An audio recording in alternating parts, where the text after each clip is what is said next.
Bien, vamos otra vez, si nadie más.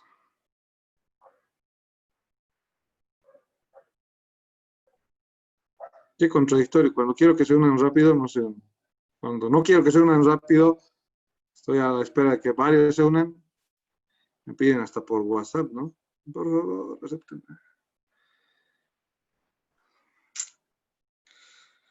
Y siguen. Ya, vamos con la parte de la explicación de la sudoración. Algo que hay que entender es que las glándulas sudoríparas responden a estimulación colinérgica, quiere decir por ACTH, por fibras colinérgicas, pero que viajan con los nervios simpáticos. Entonces quiere decir junto con las fibras adrenérgicas. Entonces la secreción de las glándulas hasta cierto punto también son estimuladas por la adrenalina y la noradrenalina, ¿no? Es así que cuando ustedes están corriendo, entonces se libera adrenalina y noradrenalina en este mecanismo del ejercicio y va a estimular la sudoración. Los impulsos nerviosos van a llegar hasta el centro hipotalámico, que es el centro regulador de la temperatura, la zona preóptica, el núcleo preóptico del hipotálamo, según describe neuroanatomía. Y el núcleo preóptico va a mandar estimulación a las glándulas sudoríparas a través de las vías simpáticas. Acá las características de la glándula, el mismo nervio con la característica de ser fibra colinérgica y producir dicha secreción a través del poro. No se olviden que el mismo conducto realiza una reabsorción de algunos elementos como algunos electrolitos. La terminación de la fibra nerviosa está generando la secreción glandular, pero la secreción glandular es una y la secreción a través del conducto es otra. La composición de la secreción precursora a este nivel es que se elimina más o menos 142 mil equivalentes litro de sodio, 104 mil equivalentes de cloro, por ejemplo, ¿no? Entonces, esta es la base de la secreción a nivel glandular. A nivel de la porción del conducto, casi todos los iones de sodio y cloro se van a reabsorber. O sea, miren, esta es la producción de la glándula, pero a nivel del conducto se reabsorben. Tanto así que la secreción del conducto solo va a tener 5 mil equivalentes de sodio y de cloro. Imagínense, de 142, 104. Entonces los iones de sodio se reabsorben y las concentraciones en el conducto del sodio y del cloro solo alcanzan 5 mil equivalentes. Pero dicho, además de esto, antes, por ejemplo, además de sodio, cloro, existe urea, ácido láctico e iones potasio. Cuando la sudoración es lenta, la sudoración es escasa, la urea, el ácido láctico y el potasio se concentran más en la secreción. Quiere decir, cuando la secreción, esto es cuando la secreción es lenta. Cuando la secreción es rápida, no da tiempo para la concentración de estos componentes. No da tiempo a mandar la concentración necesaria de urea, de ácido láctico, de potasio, y se elimina altas concentraciones de sodio. Quiere decir, cuando las glándulas sudoríparas son estimuladas con fuerza, entonces no logra reabsorberse la suficiente concentración de cloro, la suficiente concentración de sodio del conducto. De manera normal, 5 mil equivalentes en el conducto. Pero cuando una persona está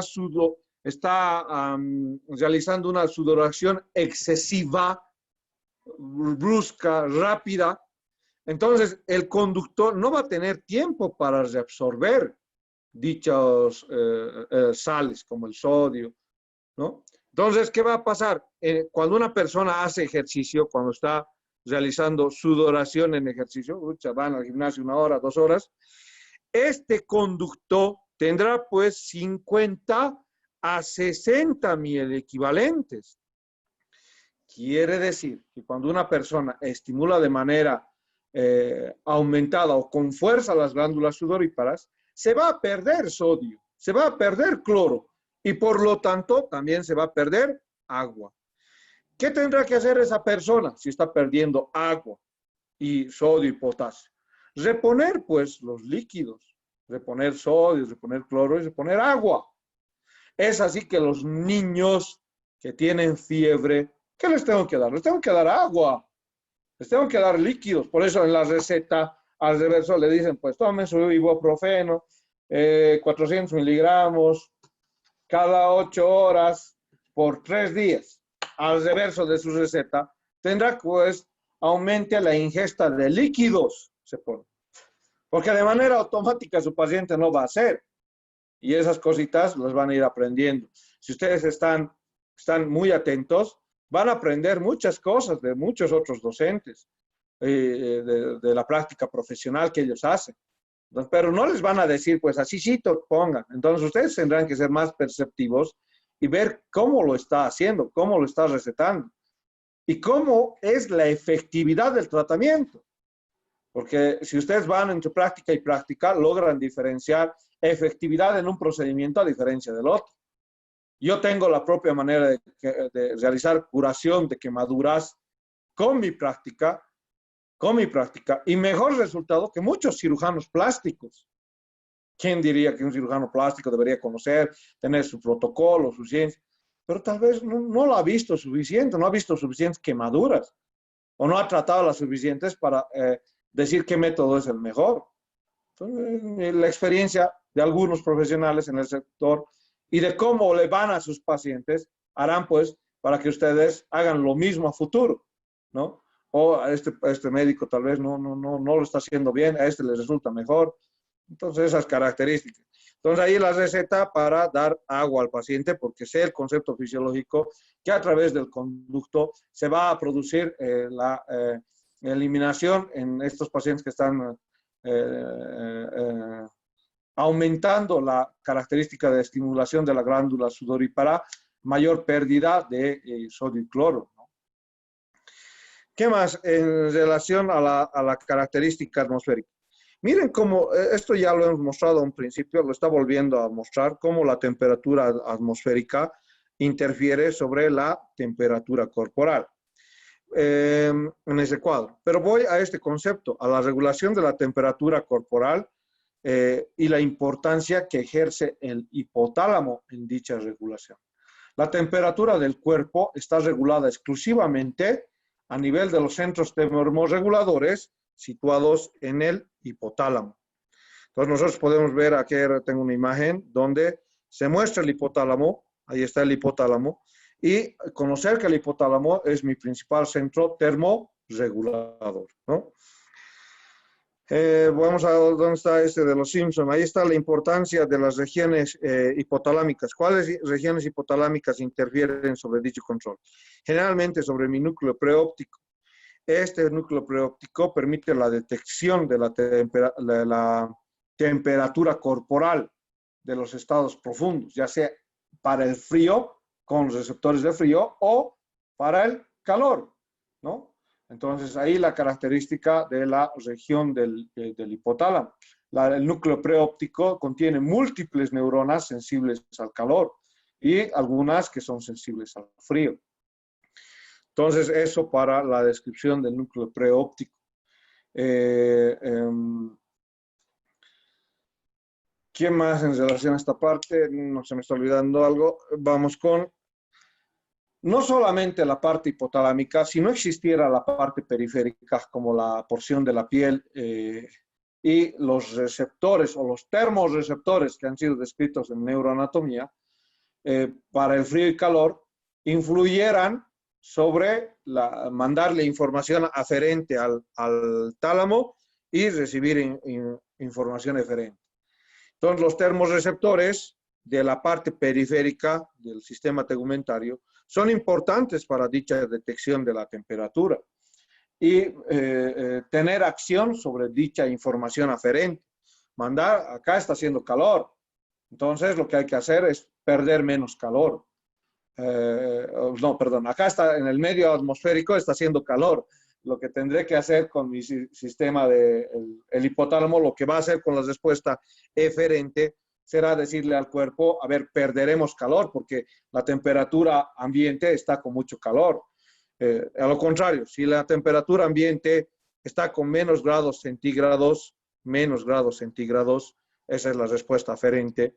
Entonces, la respuesta eferente del hipotálamo será decirle al cuerpo, no, está existiendo mucho frío. Entonces, cuando el clima esté frío, no van a decir que ustedes van a transpirar, van a realizar sudoración, ¿no? No va a haber tal efecto. Más bien el hipotálamo va a decir, no, hay que cerrar los mecanismos por los cuales el individuo estaba perdiendo temperatura, ¿no? Entonces, esa en relación a los estímulos de intensidad en los receptores aferentes y las respuestas eferentes. Para los mecanismos para reducir la temperatura, ¿cuáles son básicamente? ¿Qué va a hacer el hipotálamo en respuesta a que la temperatura esté o el individuo esté con un calor excesivo? Entonces, para eliminar calor, el hipotálamo va a ejercer a través del sistema simpático efectos de vasodilatación de la piel. Efectos simpáticos con acción, pero de la ACTH, de la acetilcolina, efectos de sudoración. Y va a disminuirle a la producción de hormonas y a la tasa metabólica. Va a decir, a ver, disminuyan la producción de calor. ¿Qué ha hecho el Titanic para que no avance? Han apagado las calderas, ¿no? Entonces, para que ya no siga avanzando el Titanic. Entonces, pero acá el hipotálamo va a hacer algo parecido, va a generar una disminución, va a apagar algunos centros hormonales y va a decir, ¿saben qué? Hormona de crecimiento, la testosterona, estrógenos, la tirosina, a ver, párenle un ratito a las máquinas, ¿por qué? Porque estamos con un calor excesivo. Y eso es un mecanismo para reducir la temperatura desde el hipotálamo. Un mecanismo para aumentar la temperatura cuando el individuo está sometido al frío, entonces es vasoconstricción de la piel. Con eso va a preservar la temperatura. Ustedes cuando vayan a lugares fríos como Uyuni, Potosí, a Oruro, por ejemplo, entonces van a ver que la punta de su nariz, las orejas, las manos, los pies, van a estar con una vasoconstricción y van a estar fríos, ¿no? Va a aumentarse el mecanismo de piloerección. ¿Por qué? Porque a través de la piloerección se trata de tratar de conservar, tratar de atrapar las características del aire aislante y para mantener esa característica del calor. Entonces, la piloerección permite atrapar un aire aislante y con eso generar y no enfriar demasiado el cuerpo.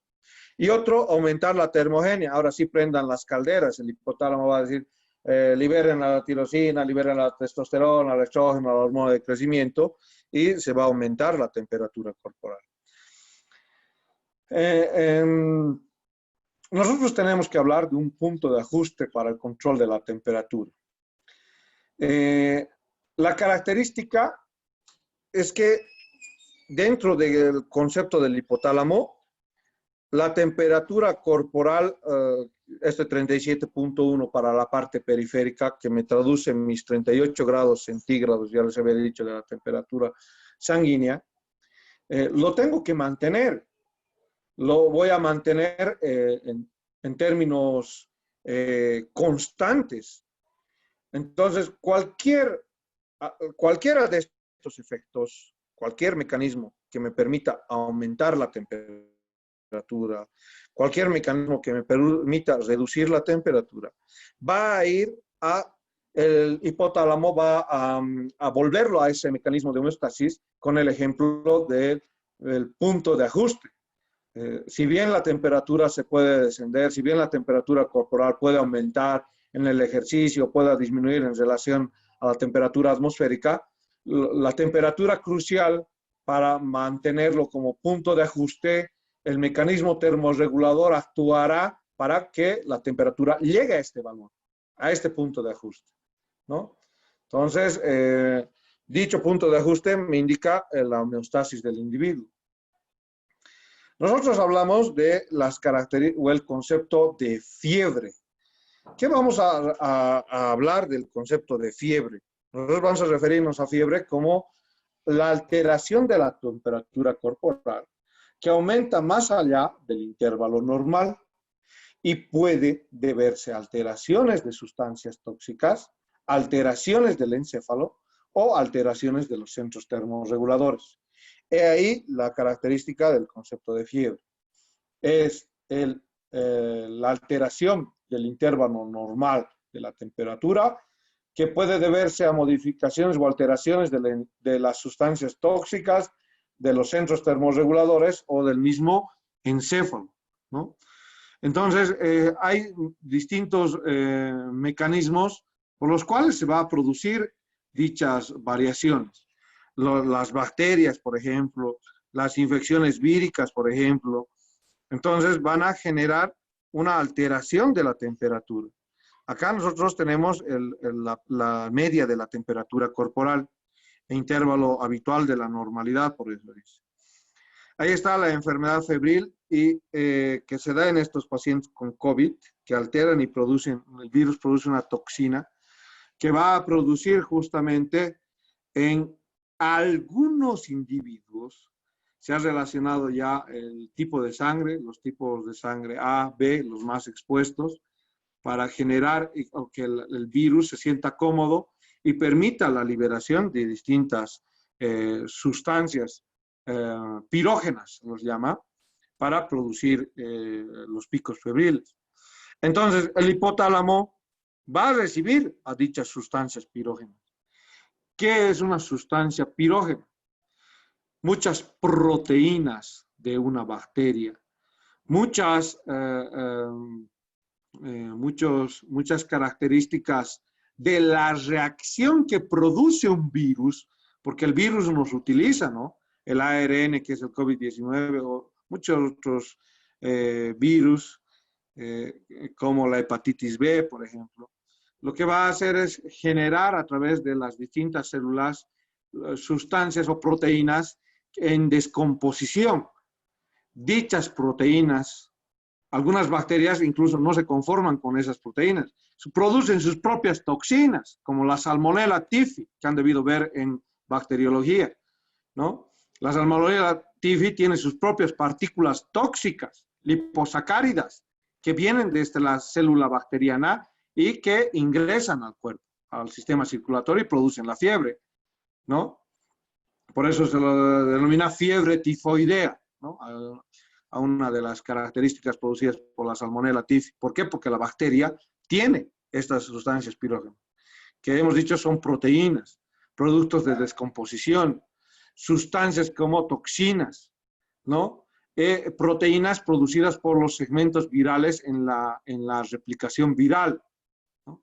Entonces, estas sustancias pirógenas van en la circulación de la sangre, van circulando por el cuerpo y van a llegar a las características del hipotálamo.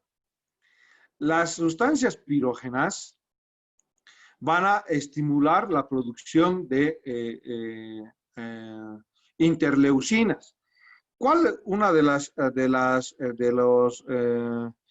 células que nos va a defender ante sustancias pirógenas? Los macrófagos. Saben que los macrófagos fagocitan, son nuestros héroes, ¿no?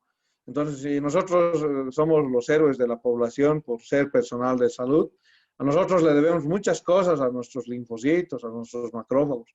Esos son los verdaderos héroes y nadie les rinde honor.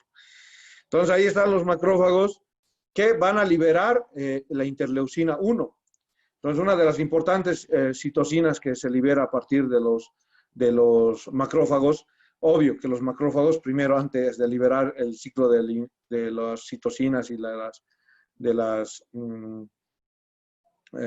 interneuronas, lo que hacen es fagocitar primeramente a la bacteria, fagocitar a estas toxinas y liberan luego recién las citocinas.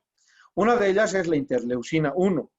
Y la interleucina 1, dentro de estas interleucinas, IL-1, ¿no? Así se abrevia la interleucina 1. Es el pirógeno leucocítico endógeno. ¿Por qué lo decimos pirógeno? Porque la interleucina liberada por el macrófago va a aumentar la temperatura corporal, porque va a alcanzar el hipotálamo y va a estimular o va a hacer que el hipotálamo cause fiebre. La fiebre que en un primer mecanismo está tratando de resolver las diferentes situaciones. ¿Por qué? ¿Por qué está tratando de resolver la fiebre las diferentes situaciones? Porque como hemos entendido en este concepto de producción de calor, las células que van a defender al cuerpo necesitan aumentar su tasa metabólica. Los neutrófilos, los macrófilos, los basófilos, los eosinófilos, necesitan una característica, no, la tasa extra es de los músculos, necesitan que distintos mecanismos hormonales vayan. Necesito la hormona de crecimiento, que para la proliferación celular de la línea blanca, ¿no? Ustedes que han aprendido en histología. Entonces, toda la línea blanca necesita a la hormona de crecimiento para proliferarse, ¿no? ¿Necesita actividad química extra de las células? Sí. ¿Para qué? Para defender al cuerpo humano. Entonces, todos estos metabolismos extra que están produciendo calor generan una respuesta que al principio de la fiebre, lo que están tratando de hacer es liberarse de estas sustancias pirógenas. Acá como está esta niña, la fiebre está tratando de defender primeramente al cuerpo humano. Es la primera línea de defensa. Al aumentar la tasa metabólica, al existir la liberación de la interleucina por el macrófago, no lo hace por malo. Lo hace ¿por qué? Porque necesita aumentarse la tasa metabólica para generar un aumento de la proliferación celular de la línea blanca, y eso va a generar la fiebre. ¿No? Entonces, la interleucina 1 también induce a la síntesis de prostaglandinas. La interleucina 1 también produce la síntesis de prostaglandinas. Muchos de mis AINES, los antiinflamatorios no esteroideos, es así como son antiinflamatorios, ¿no? Antiinflamatorios no esteroideos, pero actúan como antipiréticos. El diclofenaco es un antiinflamatorio, pero va a actuar como antipirético. El ibuprofeno es un antiinflamatorio, pero a dosis bajas actúa como antipirético, disminuye la fiebre. Después, otros antiinflamatorios, el meloxicam, de la familia de los AINES, además del diclofenaco, el betaprofeno. Entonces, estos actúan disminuyendo la concentración de prostaglandinas. Y contrariamente, la disminución de prostaglandinas va a disminuir la producción de interleucinas. El efecto pirógeno era interleucina 1, estimule la producción de prostaglandinas. Algunos medicamentos son específicos para la fiebre, por ejemplo, el ácido acetil salicílico, el paracetamol, por ejemplo, ¿no? Entonces, lo que hace es reducir la fiebre, ya que bloquea la formación también de las prostaglandinas y la producción de interleucina 1. Entonces, por eso no hay una disminución de la fiebre con esto del paracetamol, ¿no? Es a través de la inhibición de las prostaglandinas y la interleucina 1, como hablamos de estos antipiréticos. En las características de los estados febriles, nosotros vamos a hablar que el individuo va a presentar lo que se denomina como escalofríos. Cuando nosotros hablamos de que el hipotálamo tiene que tener un punto de ajuste, un punto termorregulador que modifica la manera brusca en frío o en calor, ¿no? Entonces la temperatura que tiene que tener, alcanzar ese punto de ajuste, pero no lo va a hacer a la primera. Entonces, cuando está buscando el punto de ajuste, lo que las personas sienten son escalofríos. Un momento sienten calor y otro momento sienten frío. ¿Por qué? Porque lo que hace el hipotálamo al regularizar la temperatura va a estimular a que el individuo sienta o frialdad extrema o aumento de temperatura o la temperatura normal, ¿no?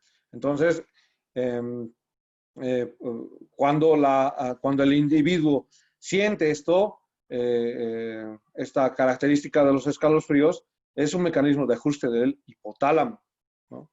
Vayan colocando nombre y grupo, vayan colocando nombre y grupo, nombre y grupo. Vayan colocando nombre y grupo. Hasta acá es su examen del día viernes, por si acaso. Voy a tomar mucho en cuenta las características de los conceptos que he mencionado en la teórica.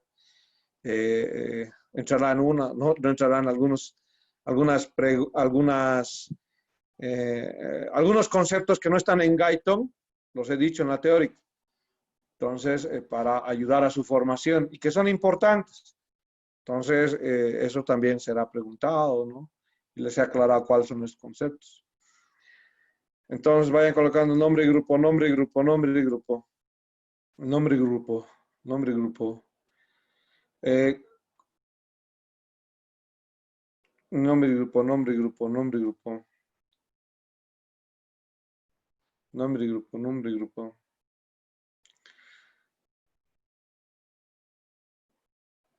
Nombre y grupo, nombre y grupo, nombre y grupo. Entonces, les decía, los escalofríos no son más que la reacción del hipotálamo en este punto de ajuste. El individuo siente frío, aunque la temperatura de su cuerpo esté normal o mayor, ¿no?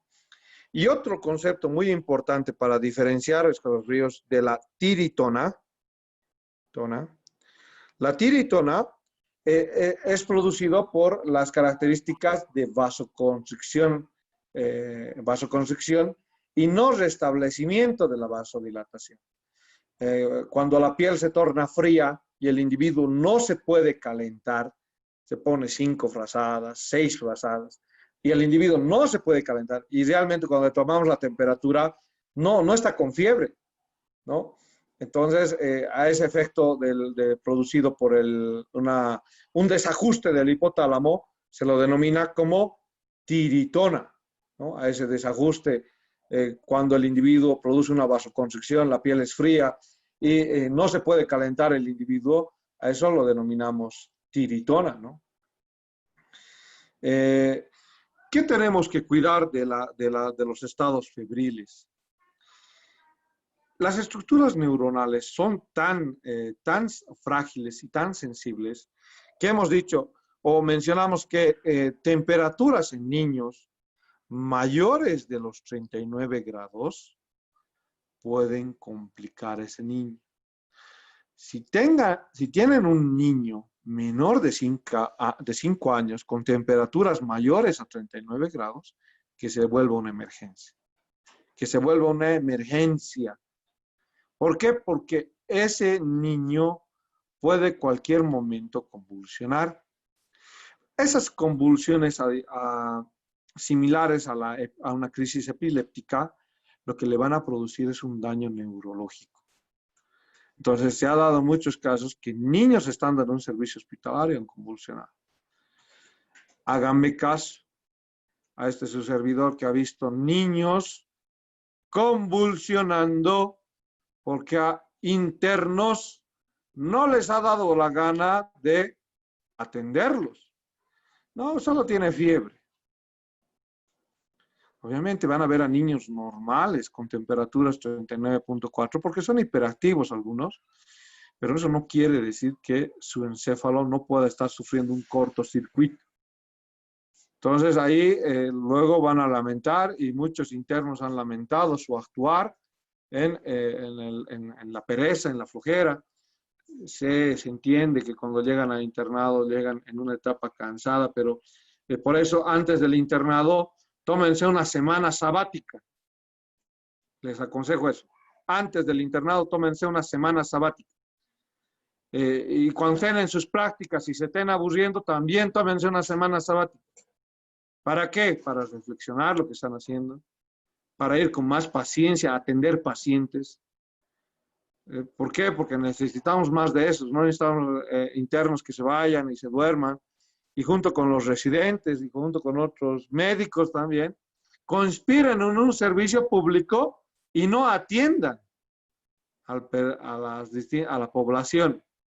Entonces, hay muchos centros que han hecho eso en esta pandemia en especial, y es de no creer. Han conspirado y han atentado contra la salud. De manera interna, obviamente, se conocen muchas de esas situaciones y se les está transmitiendo de manera interna. No para que vayan y, bueno, comenten, para que hagan una modificación de su actuar, transmitan modificaciones de actuar. Ya saben, cuando lleguen a su servicio médico, no vayan pues a hacer lo mismo que todo. Van y una enfermera que tiene 24, 22 años, jovencita, ya le está metiendo lo típico, la Coca-Cola, ¿no? Vayan a contagiar pues buenos hábitos, ¿no?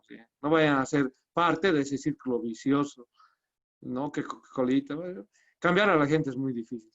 Se van a topar con paredes que ni se imaginen, pero háganlo, de a poquito háganlo. La idea está como una meta y a ver si generan a la meta. Llegan a la meta. Los individuos que en relación a estados febriles son sometidos a características atmosféricas, donde en las temperaturas atmosféricas lleguen a los 40 grados centígrados, 45 grados centígrados, ¿no? 50 grados centígrados hay en el desierto de no sé dónde llega. Pero tenemos que la temperatura ambiente va a afectar lo que es la característica del equilibrio térmico del hipotálamo. Estamos mencionando que la temperatura ambiente crítica por encima de 32 grados, de solo 32, 34 grados lo tomaremos como crítico, puede afectar las características de la temperatura corporal y dar lo que se conoce como golpe de calor. Golpe de calor, cuando la temperatura corporal del cuerpo del ser humano llegue a 40 grados centígrados o 40.5 grados centígrados. Entonces hablamos de golpe de calor cuando las temperaturas son entre 40.5 y 42 grados centígrados. No sé si han escuchado alguna vez las oleadas de calor en España, ¿no? Donde la gente incluso entraba a los que eran estos, a las fuentes, ¿no? Se entraban a bañar. Y han fallecido bastantes personas de la tercera edad por este golpe de calor. Las temperaturas corporales del medio ambiente críticas pueden alterar las características de la temperatura corporal. ¿Y cómo diagnostico lo que se llama golpe de calor? Como diagnóstico es golpe de calor. Hay molestias abdominales, náuseas que pueden llegar al vómito, confusión mental, alteraciones del conocimiento, ¿no? Pueden perder, incluso pueden desmayarse por la temperatura corporal y pueden llegar a un shock circulatorio. ¿Alguien me dice por qué puede llegar a un shock circulatorio? Por todo lo que yo les he hablado. ¿Por qué el individuo con un golpe de calor puede llegar a un shock circulatorio? ¿Alguien? Levanta la mano. ¿Alguien? ¿Alguien me puede decir por qué? ¿Por qué puede llegar a un shock circulatorio cuando un individuo está con un golpe de calor? ¿Nadie? ¿Quieren que yo les llame? ¿Por qué quieren que yo les llame? Siempre debe haber alguien que me levante la mano. ¿No? ¿Nadie? ¿Nadie quiere? Oh. A ver, vamos con Sergio Solís.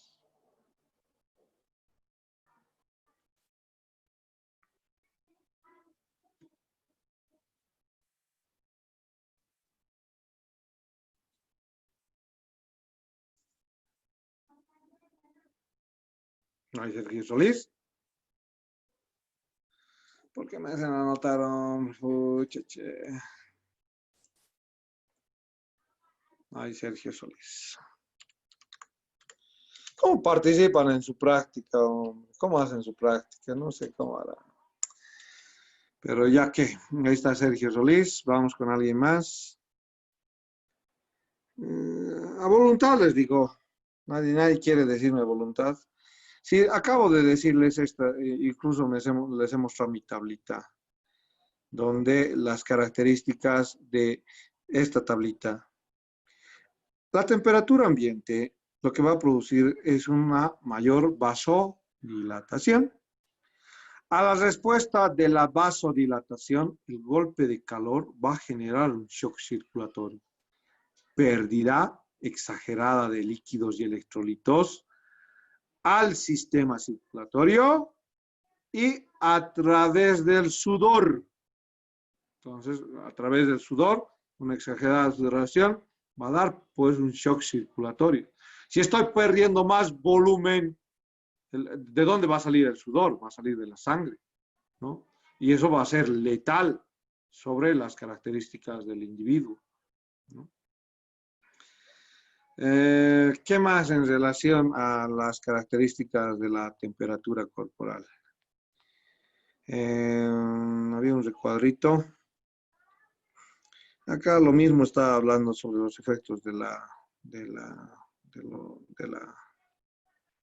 los efectos pirógenos. Cuando una persona, acá nosotros hemos hablado sobre los estados febriles, pero no hemos hablado sobre la exposición al frío. Exposición al frío. Cuando una persona está expuesta al frío, quiere decir, por ejemplo, han visto las películas cuando se ingresan a los pozos de agua, van a la nieve, van al Ártico y están ingresando al agua helada. Si ese ingreso es de 20 a 30 minutos y no hay condición física, la persona puede fallecer. Ahora, de que ustedes hayan visto en Facebook a personas nadar incluso ahí en el océano, en el Ártico, hay condiciones físicas y mentales que personas de excepcional situación pueden poner al cuerpo a punto. Y dicha situación puede llegar a sobrevivir a tales exposiciones al frío.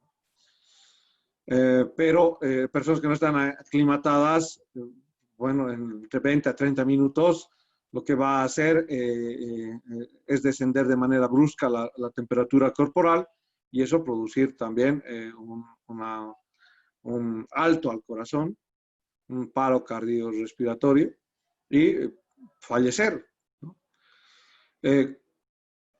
Cuando hay exposición al frío, lo que hace es disminuir la pérdida de calor del cuerpo.